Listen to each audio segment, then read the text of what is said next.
Today is the 14th of Kislev. If I'm not mistaken, the 14th of Kislev. And yes, so we're going to begin here.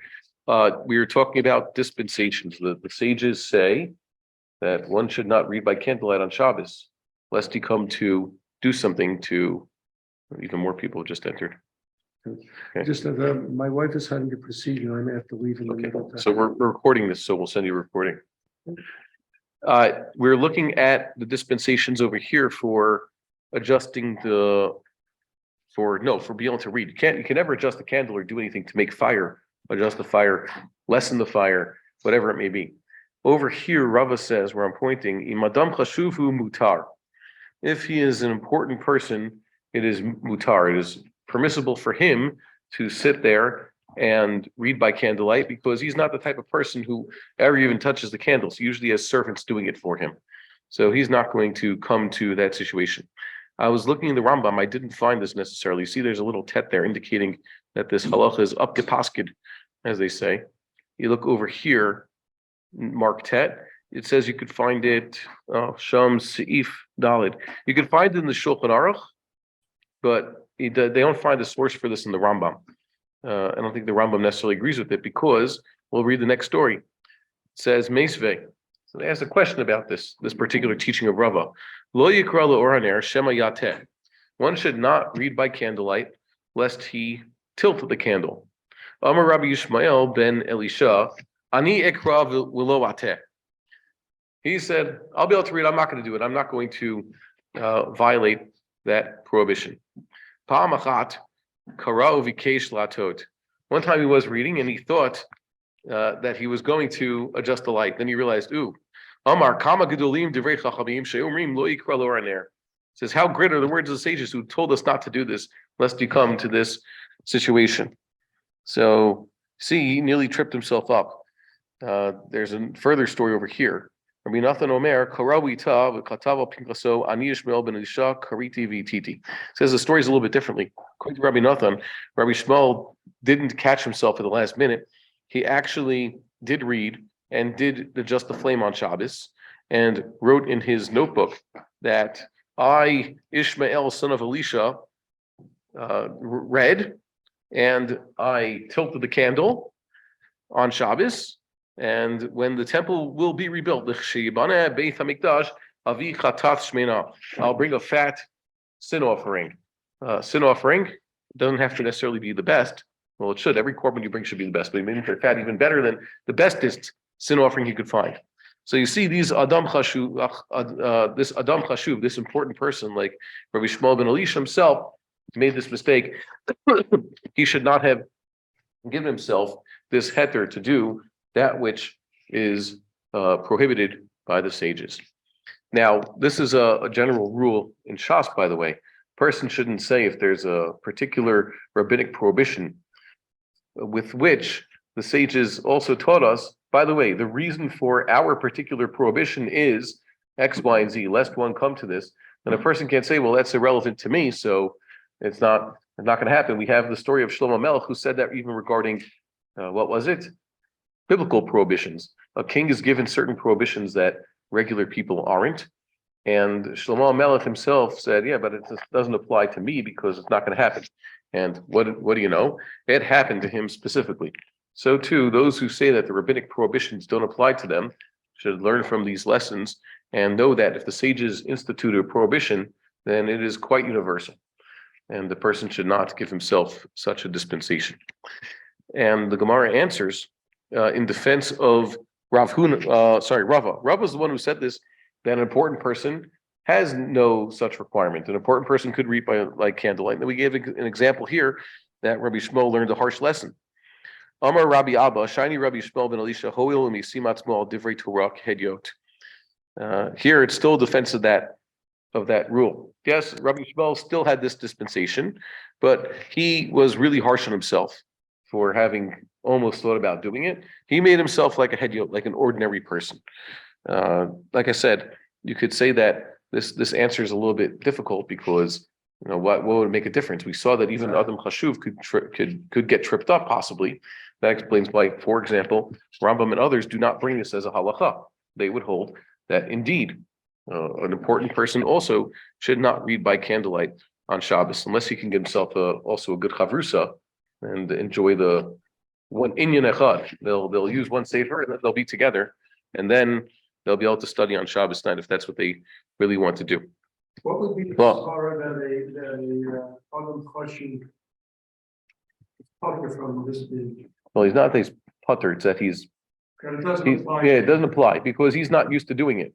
Or you could say, if you could say, what's Adam Chashuv? Sometimes this is kind of funny. In Shas, an Adam Chashuv is a person of means. He's very wealthy. So this is beyond him. What kind of a person means? He always has a servant standing over him. So he would have to tell the servant specifically, and that would stop them. And sometimes Adam Chashuv means a scholar, despite his poverty. And here, I don't know, Rabbi Shmuel ben Elisha obviously is a scholar worthy of note, one of the Tanaim. Did they also, but by this, did they mean that it was his wealth? Apparently it's his scholarship, because the scholarship was supposed to protect him. Says, I gave myself sort of a heter. I could see both ways at Adam Chashuv. Like I said, the fact that I wish I could find this in the Rambam, because normally you try to find pshat, what is considered Adam Chashuv? You look over here in Rashi. What? No, not really. No. So there's certain things that, like we saw 2 days ago. There's certain halachas the Rambam left out of Mishnah Torah because apparently they don't fit with the way he sees things. Yeah. Oh, that makes sense. Yeah, and it also seems that the Gemara itself, the flow of the Gemara seems to say that it's a good kasha. We have an Adam Chashuv who made a mistake. So we learned that even Adam Chashuv should not do such a thing. Oh, Rabbi Shmuel ben Elisha considered himself a hedyot. That he considered himself a hedyot.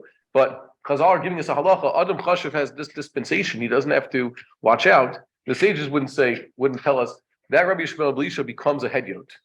Then everybody becomes a hedyot. And why? What is it? Well, what is an Adam Chashuv consider himself a hedyot? What do we call that? We call that humility. He's just acting humble.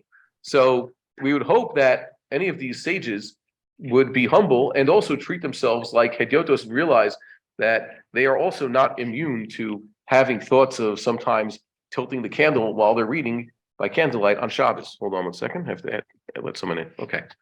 So, it's usually the low food answer is usually applied in all these types of exams. yeah. We don't make distinction where you can and you can't. Yeah. So it seems that sometimes there's just another Talmudic source that sheds light on this. I wish I knew Talmud by heart, and I wish I knew the Yerushalmi a lot better. But there's reasons why, even though you sometimes find a dispensation in the Talmud explicitly like this, the Kashas tell you maybe you shouldn't. Just like we saw, what was it, 4 days ago? Maybe you could get away if you're a Shulchan Aruch Yid, so you could kill lice and mosquitoes on Shabbos, but it doesn't mean you have to. And if you decide nowadays, because we have electron microscopes, we've discovered where the lice eggs and the mosquito eggs are, so maybe you don't have to kill these things on Shabbos. Maybe you don't need to take advantage of a one-time heter. So like I said, machmir tovo lo bracha v'ameklu yakel. Okay, let's see the next line over here. It says here, Tani Chada Shamash Bodek Kosoth Uk Aroth Lor Haner. One Mishnah teaching is that the servant, the Shamish means servant at times of meals. So he checks the cups and the dishes by candlelight. He's going to be serving the meal. He goes into the cupboard where he keeps these things. He has to check them by candlelight to see if they're bright enough. Remember, even in the olden days, they had a torch on the wall or a chandelier. Chandelier is French, meaning a big thing hanging from the ceiling where they put a lot of candles.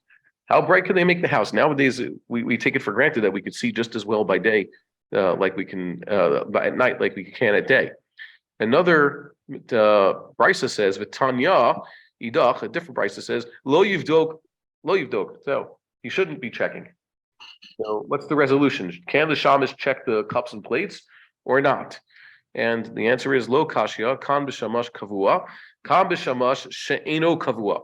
One is the regular shamis, and one is the irregular. He's a temp. What does that mean? So someone explain this to me. Thank God. Rashi says, Shamash kavua lo yivdok mipnei she'imat rabo alav. Sorry. Yeah. The Shamash kavua is actually he has the emas rabo. That means he's intimidated by his boss. and he should not be checking by candlelight. He's gonna check them, especially because his job is on the line. His rabo, his boss, is actually quite a makpid that these things be clean. So he's going to go the extra effort to check the cups. Sorry, it's not on the screen. I'm going to scroll up over here. It's on my Rashi, but not this Rashi. That's what we just read. This Rashi over here. The shamasheno kavua lo ramya alei kulehai. The temp is not going to be getting the boss is not going to be getting on his case so much because he's just a temp anyways. You ever notice that? It's very funny how we act more aggressively toward those with whom we are familiar. How many men need musr and be told, you just yelled at your own child. You said you were really makpid, you gave it to your son, but someone else's kid, you let it slide. Why is it that we do that? Told people, the people from whom you have to ask forgiveness before Yom Kippur are the people with whom you are closest. If you are married, it's your wife, and if you're a father, it's your children. Those are the people, and of course your parents. Those are the ones you upset the most. If it's your friend, you learn with him every single day. Telling the guys this before Yom Kippur. If it's your friend, you sit with him every single day for 2 hours learning Gemara, and then before Yom Kippur say, "Oh, you mochel me." Of course, he's mochel you. Still learns with you every single day. If he was upset at you, you wouldn't be his chavrusa. It's your family you have to watch out for. So familiarity breeds a sort of contempt or an intimidation over here. That's this first teretz in the Gemara. And the other second teretz here is v'bay thema, or here, give a different answer. Which shamas can check, which shamas can't check. Hava b'shamash kavua. We're both talking about a shamash kavua. The lo kasha. Ha bid mishcha, v'ha bid nefta. When it says he's the shamash kavua, sometimes he could check, sometimes he can't. What does it depend on? It depends what kind of candle. Are we using an oil candle, or by oil I mean an olive oil candle? That's what mishcha is, because they're both these things are types of oil. This is the oil from olives. That's mishcha. In Aramaic, olive oil is mishcha from the word limshoach, means you rub it on your skin. You can rub olive oil on your skin; it's actually good for you. And nafta is basically crude oil, petroleum. In the olden days, they did have sources of fossil fuels, raw petroleum, crude oil, and it was available in some places. What did they use it for? Not as much as we use today, because have anybody ever seen what crude oil looks like? Use it for anything? It's certainly not something you put on your skin, and it's not something you want to burn in the house because it gives off a lot of smoke. It's not the cleanest substance. They knew it was flammable, so you could burn it for certain things. It was a fuel that you could use. It was inferior. And it was only in the 1800s when, thanks to modern distillation, that English chemists and Americans came up with an idea of you could actually separate crude oil into all these different hydrocarbons, and that's where we get gasoline and everything else under the sun. And now you could actually use it. Even though gasoline, I wouldn't burn it in my house, and it's actually quite carcinogenic. It's pretty bad. But that's what they're talking about over here. And by the way, there is one of these products that comes from naphtha, which is paraffin oil. That's superior. You should use that for Shabbos candles and for Hanukkah candles because it burns cleaner than olive oil, technically speaking. Yeah, if the sages had it, they would have used it, but we'll talk about that tonight. Naphtha, Rashi says, Shehu masriach, mutar livdok le'oro. If the candle is a crude oil candle, the black stuff, so the shamish kavua could check with it, delo ati lehatot. Okay, he will not come to touch it. Why? Just touching the oil, the candle will make him smell bad. He's serving food, so he's not going to touch such a candle. But an olive oil candle, I mean, olive oil is also edible. Matter of fact, there's Gemaras about this thing, saying that if you fill the candle, a holder, let's say the lamp, you filled it with olive oil, maybe you'll come and take some of that olive oil out of the lamp on Shabbos. Why would you take olive oil out of the lamp? Because the same olive oil you burn for lighting is the olive oil you use for food and for rubbing on the skin. So that's the issue here. He's a shamish kavua. The Gemara's answer is if it's an olive oil lamp, he might touch it. If it's a crude oil lamp, he is not going to do so. So they asked the question: Shamash she'eno kavua. What about the din of a shamish who's a temp? The eno kavua. B'demishcha machu. He's a temp, and we saw before that the temp has less of a reason to check the plates, like we said according to the first teretz. But if it's an oil lamp in mishcha, he has more of a reason to actually touch it in this case. What would be the din? Amar Rav, halacha ve'ein morin kain. Yeah, that's the halacha. He presumably would be allowed to do it. Let's read what Rashi says here. Kevon she'eno kavua eno mateh.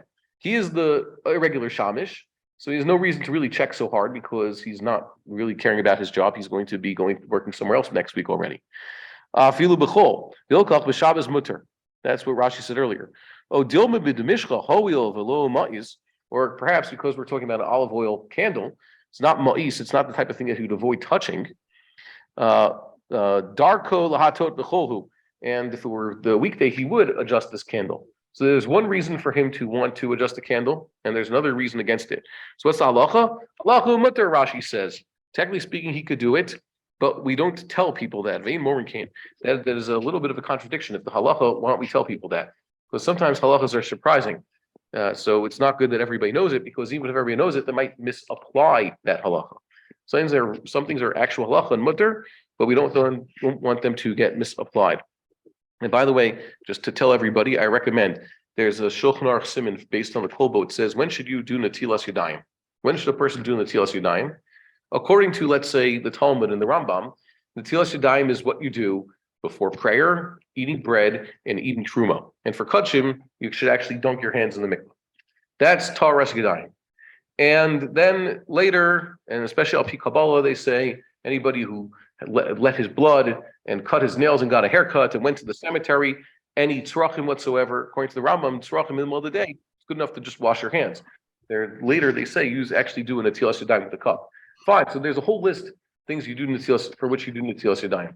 It is my opinion only, that because gasoline is pretty nasty stuff, and I've never seen anybody wash the steering wheel of his car or the handle of the gas pump.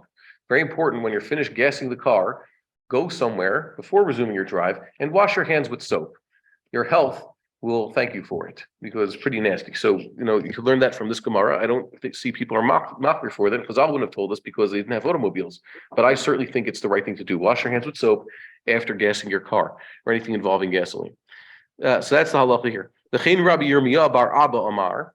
Rabbi Yirmiyah bar Abba says, halacha umorin kain. He says, no, it's the halacha that this temp shamish working with an oil candle can technically check the plates. We're not worried he's going to touch the oil candle because he's just a temp. He doesn't need to check the plate so well. Rabbi Yirmiyah bar Abba ikla levei Rabbi Ravasi. Rabbi Yirmiyah bar Abba, Abba is Avi in Aramaic, went to Rav Asi's house. Come Sham'eh, and the servant who was there, it says, according to Rashi, the Rav Yirmiyah, he was his shamish who accompanied him. What does he say? Dehu shamash eno kavua beveit Ravasi. So it's Rav Yirmiyah's servant. Remember, it's Adam Chashuv, of course, goes somewhere. He has an entourage. And Rav Yirmiyah's servant, who's not used to being in Ravasi's house, what'd he do? Badik linhora dishraga. He was checking the fire in the candle. Armalei dv2. Umar lo avid hachi.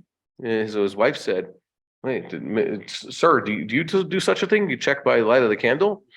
And he said, hachi amar la, shavke karabe sfirle. No, let him do what he's doing. He's checking, he's going there and he's right next to the candle checking something. He follows his own Rebbe's sock. Okay, that's what you should let people do, by the way.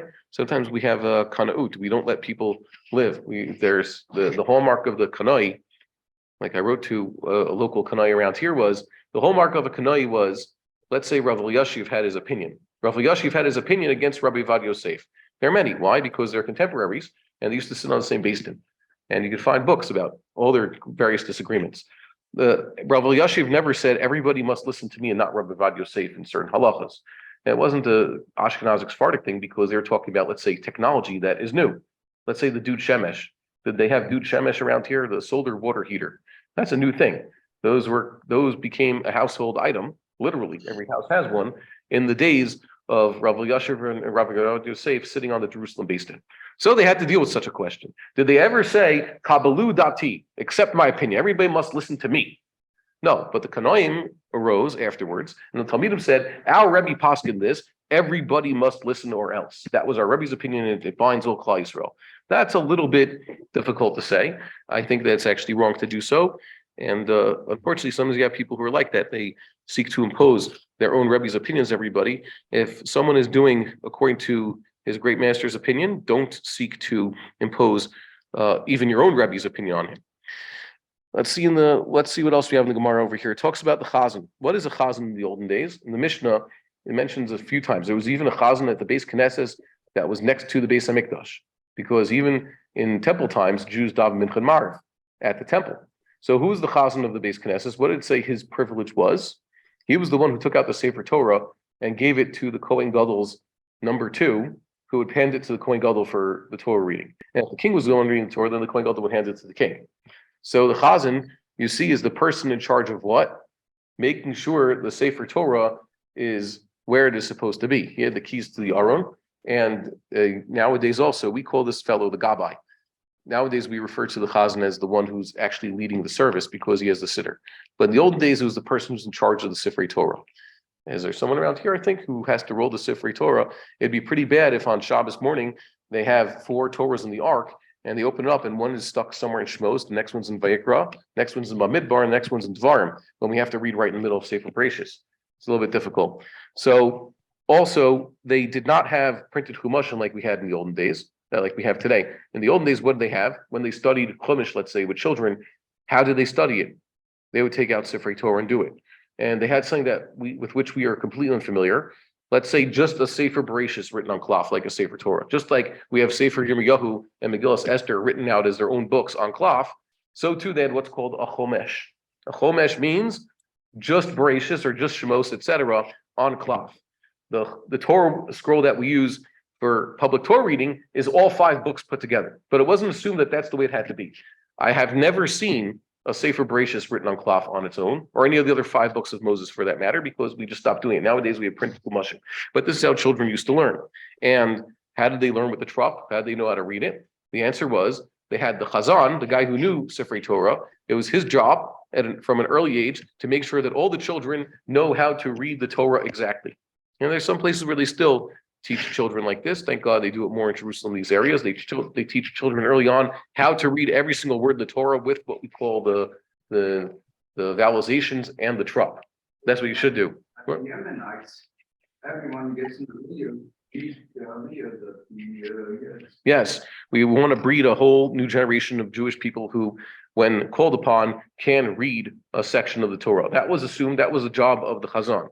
It wasn't assumed that every child ended up leaving Cheder and knowing the Torah by heart and knowing how to do this, but that was the goal. We want to make sure that there's those who preserve the tradition. It was only later, even after post-Talmudic times, when people actually started taking scrolls that were not actual kosher Sifrei Torah or Chomashim, what we call Chumash in Yiddish, and they actually wrote in a series of dots to tell people how to inflect and how to pronounce these particular words and how to group them, what we call the Nekudos and the Talmud. Announcement for those joining us online, we will be disconnected in about 9 minutes. So when that happens, just log right back in and we'll pick up where we left off.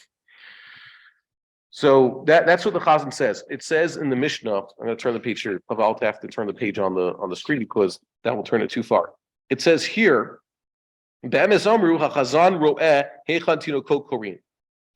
says the Chazan, the one who's teaching kids in shul at night how to read the Torah, he can look where the children are reading, aval hu lo yikra, but he himself should not sit down and read.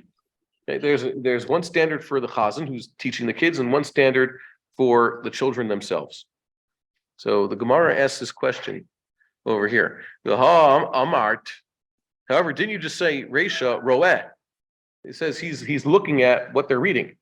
And I know I tried to do this with my eyes. If you look at a book and you take a look at what's there in the book, remember, Torah is just words. If he's looking at what they're reading, isn't that reading? My lavli krot, so it means he's also reading technically.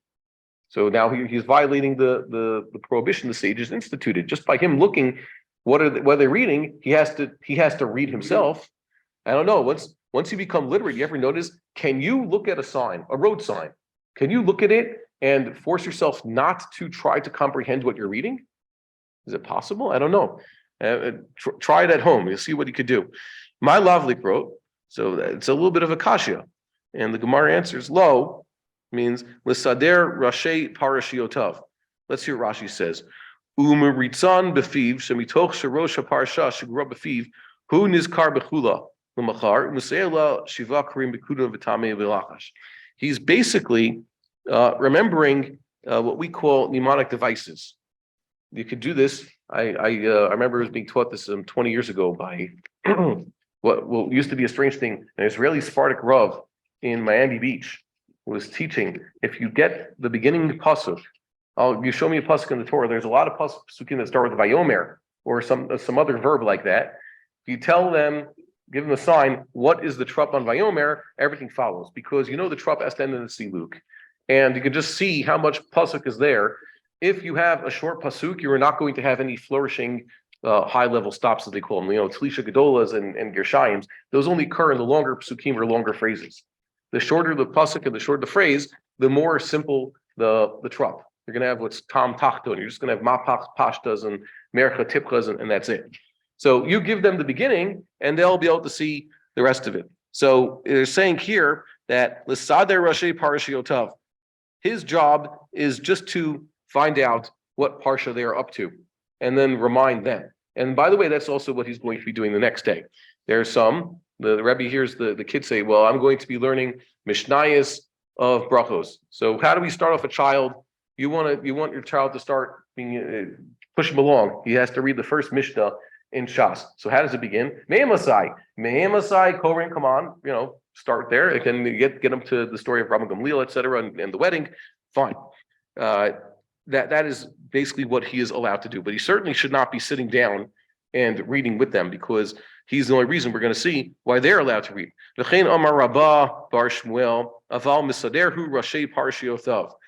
He is able to order or start remembering how each parsha begins. And they ask, V'chula parsha lo, can he end up reading the entire parsha? And the answer is, hold on, we're going to jump to the next page. They're going to continue. Let's strengthen this kasha. It says Mesave. Hold on 1 second. Let for load. Rash Bagomer. That's Rabbi Shimon ben Gamliel says. Omer Atino Kosel Beit Rabban Hayu Misadrin Parshiotehen V'Korin Le'or Haner. See, it says here the children would read these parshiot, okay, and they are reading by candlelight, but they're not implying. They're implying that he himself, they're doing Rashi parshiot and reading, but the shamish is not.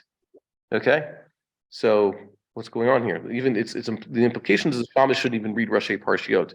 The answer they give is Ibait Ema Rashi parshiot, parshiotav. No, I read it over here. Do you notice in our text it says parashio, and then there's an apostrophe. That indicates what? Missing letters. I read it originally. Hayum Misadrin Parshiotehen. They are reading their parshas. They are reading. The children are reading their parshas, and they say no. It says Rashi Parshiotav. His talking about the Malamed. The Tinokos shall base Baran can read, and Hayum Misadrin Rashi Parshiotav for him, and they also read by candlelight. It's a little bit iffy that answer. No one paskins like this. Why? Because you have to add a lot of Rashi words to that very teaching. You'd have to read it. They're reminding the Chazan how each parsha begins. And they themselves read by candlelight. It's a little bit of a tough answer, so that's why we have a second answer. V'bayit ema, the answer given by the poskim. Shani tinokoth hoil ve'emath rabbana lehem lo ate la'atzluye. What is la'atzluye? Sometimes la'atzluye means to pray, right? What does la'atzluye in this case mean? The point is, the children, they're afraid of their Rebbe. Their Rebbe's there. They're. I think it's a little bit of chutzpah. In Israel, they have a little bit less respect for teachers, because I remember teaching in the classroom. I've taught in high school and elementary school here. Very big shock. One of the things that you have is they don't walk in when the teacher. Well, they don't stand up when the teacher walks into the room. Remember, we used to have to do that in grade school. I was even in court. The first time I was in court here in Jerusalem, I was waiting there for the judge to walk in, and she walks in, and I stood up like in American court. She looks at me like, "What are you, American? Sit down." Like, no formality here. They also call every teacher by his first name here. Another thing, something we would never do as students, you sit and you don't adjust the light. You're sitting in YCQ. You never got to touch the air conditioner or the heating system or the lights. They were on. You don't touch it. And here it's a little bit, no, kids think that, they want to touch the air conditioning, so they mess with it, or they want to touch the lights. They have a lot more leeway. At least in Talmudic times, it was the students would never touch the light. Emas Rabban Alehem, the Rav is in charge. That's it. So they're not going to come to touch it. But he would come to touch it. So Latzluye in this case, I think the verb means lehit natzil means to be lazy about it or to be lax, not what they're doing. Well, yeah, that's the problem. So you could say that in Aramaic, the tendency in Aramaic is that guttural letters seem to just disappear or be simplified. But I don't know. But and obviously in Aramaism over here, normally Latzluye means to pray. Yeah. Okay. For the word sail, I don't know. I was a little bit confused by what it means exactly. The way the poskim have it is they will not come to tilt it because we're talking about tilting the light, but I didn't see the connection. Okay, let's see some more things. Hold on one second. The Zarathostos here. The Korin be'isser ve'ein mochem yadam. Return last those came. There was a kashi over here. If you read the Kuntris in the Mishnah, Chazan roe heichan atinoko korin le'oraner. You could have said in the Mishnah before you read this that they shouldn't be reading, but whatever, we don't stop them. Now we know that it's l'chachila. That's part of what the Mishnah teaches. It's l'chachila. Okay, that the children are reading by candlelight. L'chachila. You could have had a havamina that they are reading, but you don't stop them. Now that we're reading this, we've come to the conclusion that what they're doing is misadrin mash mutar lasos came. Children can do this l'chachila. It's not like, but now after the fact. It's not an after the fact the dispensation. It's before the fact. Okay. Keotzibo lo yochal hazav. What? Just follow what we learned before. Yeah. That we have cases where we're permitted to check by the light, because we're not going to adjust the light. Yeah, but first it said be'emes amru, and they limited the chazan. Chazan roet tinokos koren. It sees them. Yeah. And that's the answer that seems to be more applicable. Less than a minute. Yeah, that's why the second answer seems to fit better. Yeah, okay, good. That's the way Ibayisaimas usually work. Well, this next one talks about the Zav and the Zava. It says the Zav and the Zava shouldn't eat together. What was it? What did that have to do with tilting the light, by the way? Kyotzibo Zav and Zava. What does this have to do with the Mishnah? The Mishnah says they shouldn't eat together. Well, we're talking about who's watching who. The Arev is a person. So what these all have in common is, yes, they're Xeras. These are the types of Xeras that involve a few people being involved, where you could have a Havamina to say that because now we have a few people involved with this, they are going to guard each other from sinning. When you have one person reading by candlelight, then something could have a problem. But we said Shamish, he's afraid of his Rebbe, and the children, he's afraid of his Rebbe. In one case, the Rebbe means teacher. In the other case, the Rebbe means his boss. And what was the other case? What was it? Who else? And people studying together, they have someone else who's with them.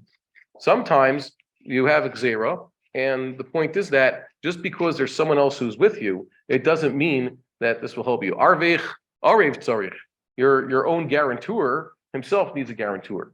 And some things that it doesn't really matter how many you have. This could result in Avera. It doesn't matter. When Chazal said, don't do this lest you come to that, you say, well, I'll bring along a friend. He'll make sure I won't do it. It doesn't really matter. There's a lot that Chazal said, doesn't matter how many people are there. This is forbidden because we forbade it, right? Lest you come to handle muktzah. It's a machlokas why we don't handle certain things on Shabbos. Some say it's a lest you come. You shouldn't be, handling pencil and paper because you might come to write. So I'll handle it, but my friend is here. He also keeps Shabbos, so he'll stop me if I think that I'm going to start scribbling down some numbers on this piece of paper. No such thing. There's no havamina. It doesn't matter. It's forbidden for everybody.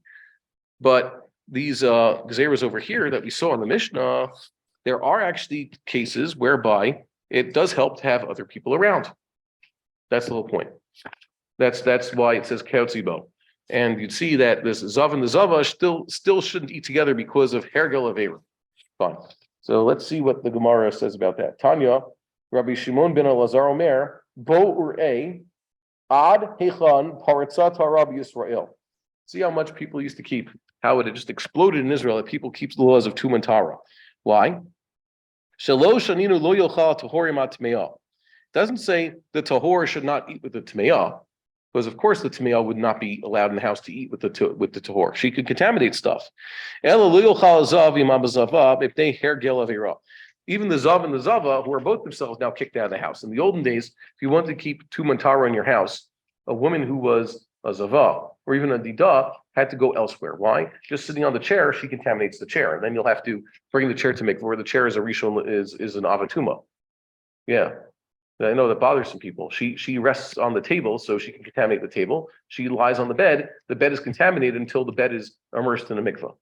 That's what it used to be in the olden days. And we mentioned last year, the Ethiopians used to still keep these halachas even after we stopped keeping them. So the people who were Tameim were basically elsewhere, living temporarily elsewhere. Now you have a Zav and a Zava. They're both rejects. So maybe they could eat together. What's the difference? The answer is, even though this is something that we have to stress, a Zav has no Isser Tashmish. That is, if a man is a Zav and he lives out in a tent somewhere so that he doesn't contaminate things, if his wife chooses to go live with him and become contaminated with his Tumas Zav, then that's her prerogative. She has no Isser Tashmish with him because she is not a Nida. Yeah, surprising, right? Zava is not an Isser. No, a Zav. The Zav, not a Zava. A Zav is like a Nida, but the man has this Tuma to him. So if he's Tameh, he can't have relations with. He can. No, he can't. Not with the Zava. His own wife. His wife is a Tahora technically. She's not a Nida. His wife is not a Nida. She's been to mikvah. There's no prohibition of relations. Yes, she will become. I didn't say that. Yeah. A Zav in a Zava. She is a Zav. I know. I'm giving an introduction over here. Trying to say that normally a Zav has no Isser relations. Okay, that a Zav, if his wife chooses to do so. Where does the Zav eat? The Zav and the Zava end up at the table in the shed, so that they don't. There they have the contaminated chair and the contaminated table. People who are contaminated now, so that they don't contaminate all the furniture in the house, they're going to be eating elsewhere. So you could say, so let the Zav and the Zava eat together. And maybe even they were married. The Zav and the Zava, he's a Zav and she's a Zava. Who knows? What Zivut is caused by certain diseases. So perhaps whatever got him sick got her sick also, and that's why this is happening. Thank God, I've never met a man who's been a Zav. It's a very rare thing, but it used to happen, especially before you had antibiotics and things like that. Thank God it doesn't happen so much. So a Zav and a Zava, technically speaking, are married. So can they eat together? They're both contaminated. The answer is here, by the way, no, they shouldn't. Why? Because he is not allowed to have relations with her. She is like a Nida. So you could say, just like a man, let's say a normal couple, she is a Nida and he is whatever he is. Because they are married and there's an Isser Bias Nida on this woman, they should not be eating together. It's called a Harchaka. So too, the Harchakas exist even if they have the same level of Tumah. This man was a Bo'el Nida. Okay, so now he has Tumas Nida on him also. That's what happens. A person in relations with a Nida, he becomes like a Nida also. He has a similar impurity. You're going to say, well, now that he's impure, he could eat with her. He doesn't have to observe the Harchakot. No, Kamash Malan, he still has the usual Harchakot. He should not be eating at the table with him. So that is what the Chiddush of the Mishnah is that. It says the Zav and the Zava shouldn't eat together. Really, the Mishnah could have said, Hergal Avera, watch out, don't eat with any woman who's Tmeah. But they didn't need to say that because there's no such thing as a pure man eating at a table with a woman who actually had tumah back in the day. We had to warn, who do we tell to avoid the zava? The man who was a zav and was already himself a societal reject, I guess, and the fact that he's also excluded. But that's an amazing thing. It used to be that people kept tumah Torah. I highly recommend that people learn these halachas and to observe whatever they can, especially go to mikveh regularly. The whole point, Daz Mikveh points this one out, is the whole point of the laws of Tumah Torah is to limit the Torah's way of getting us to limit certain behaviors. And one of the prime behaviors that the Torah wants us to limit is sexual behavior, to limit it as much as possible. And that's why we have things like Tumat Keri. Tumat Keri equally affects the man and the woman, no matter what. So that's an important thing, and that's why we have mikvah to begin with. Sorry, I didn't put this on the screen. What? Ergo Avera here has nothing to do with Tumah Torah. No, it's that they're on the same level. He's a zav and she's a zava, And he might come to think, well, if we're not separated, we eat together, it might lead to one thing. He won't be parush. The chiddush is that if you have a woman who has some sort of iser bia on her, then the man should not eat with her exactly like he normally would. They have to have a hecker there or just not eat together. All the discussion here, though, is two Tara discussion. I don't think it's not, it's all a discussion. He's just trying to, this brisa of Rabbi Shimon ben Elazar is trying to point out that they did keep Tum Tara, and that's why the Mishnah uses its word. It shows you how on high level we were. That the easier example was not given. Why? Because the easier example, of course, would not have happened. That wouldn't have happened. We don't have to warn people about that. That's what I don't understand. Why? The previous, it could have used two Tara. Yes, it could have used the example of a pure man eating with his nido wife, and told him, make sure you don't do that. You need a harchaka over here. You can't say there's two deyas. The chiddush of the Mishnah is man eating with his wife. There's not going to be hergel avera. Why? Yeah, he's conscious. She's conscious. It's like the Rebbe's there, or two people reading the same Gemara by candlelight. They're not going to allow each other to sin. The impression is that the problem is a tome and a tameo. I don't think it's a problem. The problem is with a tuma, and the zav and the zava is not tuma. It's a problem of sex. It's a different issue entirely. No. I'd like to be more exact. Really, the Mishnah could have said, don't eat with the nida. A man should not eat with the nida. Have a harchaka, correct? That's what the Mishnah could have said. But the Mishnah did not need to say such a thing like that. You know why? Because there's no such thing as a pure man who would ever have a havamin and sit with the nida at the table, even his own wife. Why? Because the nida was gone. They kept the laws of Tum and Tara. So in order to make this point, to show you the usual case, who would eat with the zava and has to avoid eating with the zava because of potential of relations? A zav, a person who himself is tameh, but has no iser bia on himself. That's all. That's what Rabbi Shimon ben Elazar is pointing out. It's like if I told you, a regular man should, a man who's not qualified, who should not say Kriyas Shema. That would be a thing. Like a person who is kvad peh should not say Kriyas Shema for everybody, read the Torah. But they used to keep the laws of Tum and Tara so well that there was no such thing as, let's say, a Baal Keri. We have Baal Keris come to shul all the time.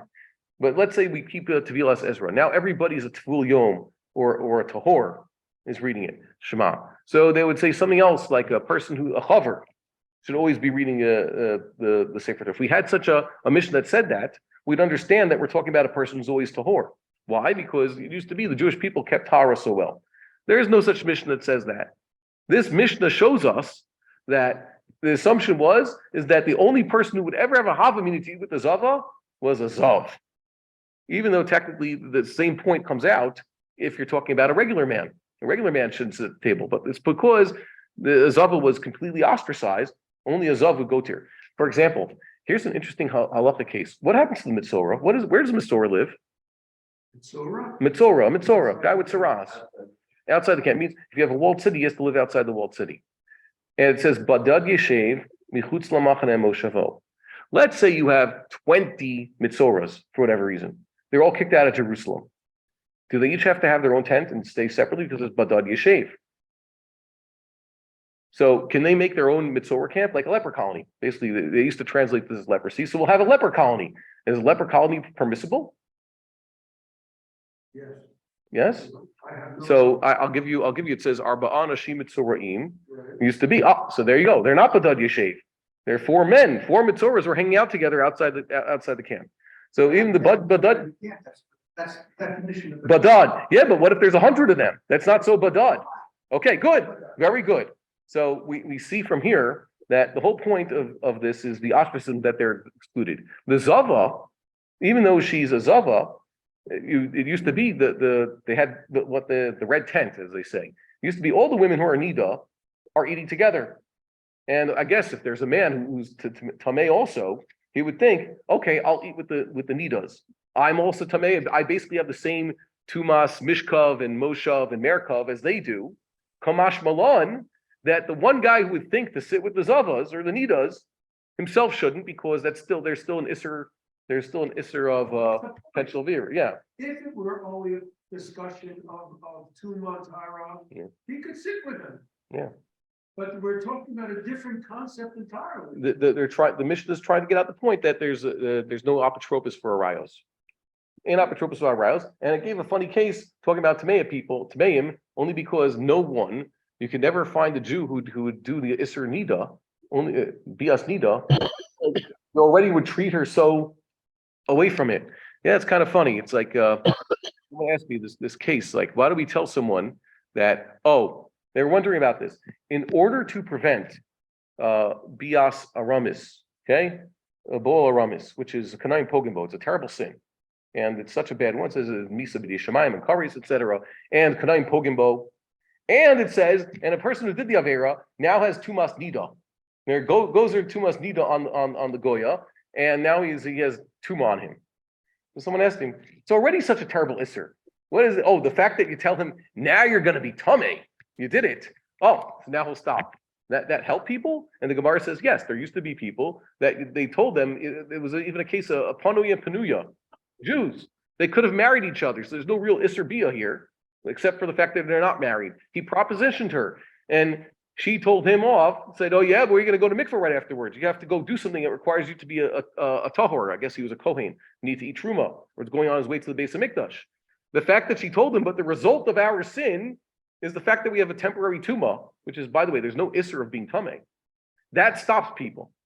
That's an amazing thing. Jewish people can be stopped in their tracks by something. He's like this person. He did not start an affair with the non-Gentile woman. Why? Because she didn't have kosher food in her house. Is he a Meshugana? No. The Torah is there to protect people. Thank God. So the Tuman Tara over here is what Rabbi Shimon ben Elazar is just remarking about, that we used to keep Tuman Tara, so the Mishnah makes certain assumptions. Let's see, what else is the Gemara we sit here? Now, what I say, Tanya Rabbi Shimon ben Elazar Omer Borei Adhechan Parza Torah B'Yisrael Shaloshinin Liochal Torah Matamea Ela Lo Yochal Hazav Im Hazava B'Pnei Hergel Avera. So we saw this already. The point is, the fact the Mishnah said shouldn't have a zav eat with a zava because of Hergel Avera. You wouldn't have had to tell a regular person not to eat with the zava, because he would never go near her anyways. So only the person who might have a havamina going near the zava has to be told, don't eat with her, you need harchakas. By the way, and that's why a husband needs harchakas next to his wife is nida. Nida is not as bad as a zava, and they usually, nowadays, they do eat together sometimes. They're in the same house. Has anybody ever kicked his wife out of the house from being a nida? No, they don't do it anymore. The Ethiopians used to do it. See, they're keeping the Torah better than we do. So you have to tell them, but there's still harchaka. You can't just eat with your wife like normal. Lo yochal zav parush im zav amaaretz. A zav parush, that means a zav who normally keeps these higher standards of tumatara, does not eat with amaaretz zav, an ignoramus, or just a regular fellow who's not learned. Why? They're both zavim. Shema yargilenu etzlo, lest to become used to being with him. That's a little bit ambiguous statement. What does it mean? V'chi margilo etzlo my havi. Well, what's the problem? They're eating together. Yeah. Ella ema shema yachi lenu devarim tumein. You're worried that the Amaretz is going to feed this parush things that are tamei, and that also isn't an exact answer. Atu zav parush lav devarim tumein achil. Just because he's a zav, he's knowing parush. Right now, he's a zav. Anything he touches, any food he brings to his mouth will become tamei also. A zav parush can't say, well, I'm normally a parush and I would only eat pure foods. The problem. He is a zav right now, so it doesn't really matter. Everything he eats is tamei. Everything he gives himself is tamei. Doesn't matter what the Amaretz will give him. Amar Baye Gezerah Shema Yachilenu Devarim Sheina Mitukim. Here is that he'll give him things. The Amaretz will even give him things that have not been properly tithed, produce that has not been tithed. So aside from the fact he's giving him tamei food, he's giving him tevel. Okay, that's kind of bad.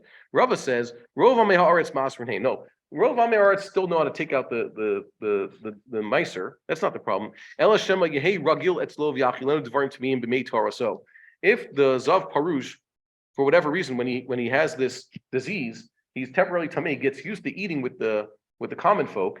When he eventually becomes tahor again, he's worried that they will feed him things that he should not eat. That is, even their tumadik food, even when he's supposed to be tahor. I have a question for everybody here. It says in Sefer Bereshis that there's Eila Toldos, whoever, Toldos Ha'adam, we have Toldos Noach, Toldos Terach, we have Avraham Avinu, Yitzchak, Yishmael, Esav, and Yaakov, right? Major patriarchs, everybody has their own Toldos mentioned. And every one of these gentlemen, we have that when they were born, how old their father was when they were born, and at what age they themselves passed away. Correct? We know every one of them, except for one, who has Toldos in Sefer Bereshis, but never says that he passed away. Well, Esav, what's going on? Yishmael, at least it says Eila Toldos Yishmael, Bechor Yishmael Nevayoth, and then the rest of them, and then he lived here, and it says Yishmael lived for 137 days and died. Why? It's very interesting that suddenly we have Esav, it mentions Eila Toldos Esav, Beretz Seir, and Haradom, etc. And it never tells us at what age Esav died. What's going on? Everybody else, it tells us what age they died. And then you find, well, Yaakov and Esav were twins, so obviously they had the same birthday. They were the same age. It says about Yaakov Avinu, very strangely, Chazal points out that Yaakov Avinu, his age at the time of his death is not included at when he passed away. It says that Yaakov lived for 147 years. And then it says, and he called his sons, he called Yosef twice, and he brought his children again, and then he blessed all his children, and then he died. So it's very clear that Yaakov Avinu died. And Chazal even says this. Some say Yaakov Avinu did not die. Wait a minute. It does say he died. And then they say what? They embalmed him and they mourned him and they buried him for naught? Like, what does that even mean? What does it mean that Yaakov Avinu did not die? What's the answer? The answer is that many of us have children. It means anybody who left children did not die. It says Avraham Avinu died. Chazal never said Avraham Avinu didn't die. Avraham Avinu did die. So my question is, so what does it mean with regards to Yaakov that it doesn't mean with regards to, let's say, Yitzchak and Avram, about whom Chazal said, and it did not say, Avraham Avinu didn't die. Yitzchak Avinu did not die. What does it mean Yaakov Avinu did not die? What does it mean Yaakov Avinu did not die? What's pshat? Especially if it says he did so. And the answer we offer is that which Yaakov Avinu stood for continued. Yaakov Avinu mitaso shlema. All of Yaakov Avinu's children made the cut. Unlike who? Well, let's say Avram, Yitzchak, and Yaakov, or everybody else I just mentioned before. Did all of Adam and Rishon's children make the cut? No, not Cain and Hevel, just Enosh. And Noach's children, who made the cut? Shem, etc. Terach has two sons who are rejects. Only Avram Avinu is the chosen one, etc. Going down the line. Yaakov Avinu, he did not die. That is, everything about Yaakov Avinu continued after his death. Thank you. What about Esav? Now let's get to Yaakov's twin Esav. It says afterwards, there's a little bit of Esav history. There's the Alufim of Esav in the land of Edom. And then it says, these are the list of kings who ruled in Edom before there was a king ruling in Israel, whatever that may mean. And then it says, that they fill in, there's one phrase, the same parsha occurs in Divrei Yom where it fills in, the last king of Edom died. And then they went back to the old Alufim system and a new list of Alufim and Esav.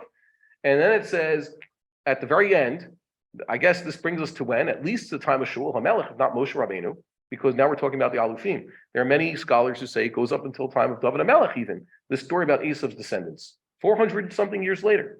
And then it says, Hu Esav Avi Edom. That's written in the present tense.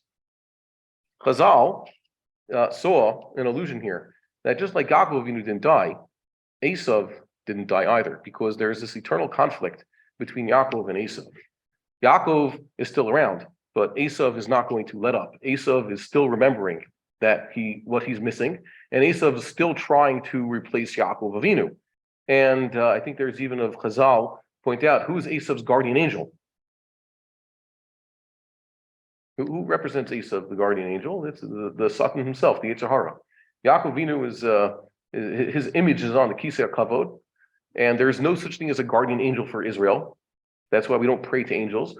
God himself is watching over Israel. There's no such thing. We don't have a mazel. Esav has the mazel that is represented strictly by the Yetzer Hara himself. And Am Yisrael is entirely and completely, and well, that's the wrong word, is constantly at war with, or in this tension, in this rivalry between trying to keep the commandments and Esav, who apparently, it's not even explicit that he died. Esav, I wouldn't say his legacy lives on, but as long as there's Am Yisrael being tempted to do Averas, And as long as there are still the nations of the world who are trying to take away Yaakov Avinu's place in this world and make it difficult for Yaakov Avinu, that's us, then Esav, unfortunately, is still around. Esav's main grandson, Amalek, by the way, not all of Esav is Amalek.